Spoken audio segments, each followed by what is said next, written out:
Hello' guys, চক আমাক কাম নকৰে বুলি কৈ নহয়, ভিডিঅ' বনাই থাকে, কাম নকৰে। আমি কাম কৰি কৰিয়ে ভিডিঅ' বনাইছোঁ দেই গাইজ। মই অকলে ধান কাটি আছোঁ।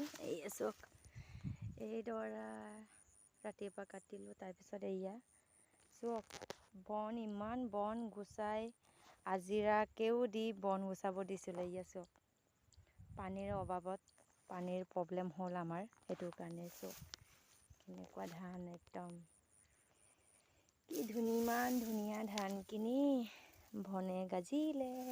কি কৰিম ন গাইজ, ভগৱানে ৰাখি থ'লে আৰু অহা বছৰলৈকে ভাল হ'ব। আৰু পানীৰ অভাৱত আমাৰ ধান বননি হৈ গ'ল। চক এইখিনিত এঘৰৰ দাইছে।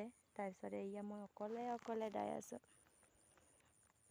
কাইলৈ কেইজনীমান মাতিছোঁ, আহিব নাই সিহঁতিয়ে জানে আৰু দেই। অকলশৰীয়া হৈছোঁ মানে, ৰ'দো দিছে, বহুত ৰ'দ দিছে। আমাক নাভাবিব কাম নকৰাকৈ ভিডিঅ' বনাই থাকে বুলি। ভিডিঅ'য়ে অকল বনাই নাথাকোঁ, কাম কৰিও আমি ভাল পাওঁ, ভিডিঅ' বনাইও ভাল পাওঁ, দিও ভাল পাওঁ, হয় নাই? যোনে যোনে ভিডিঅ' বনাই দিয়ে গম পায় কিমান কষ্টৰ মাজত, মানে কামৰ মাজত দি মানে ভিডিঅ'বিলাক আপলোড কৰিবলগীয়া হয়, আপলোড কৰে, জানে দেই। আৰু একবাৰ দেখুৱাই দিছোঁ, এইবিলাক চব আছে।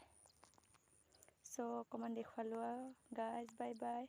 পূৰা ৰ'দ দিছে কালিৰ পৰা।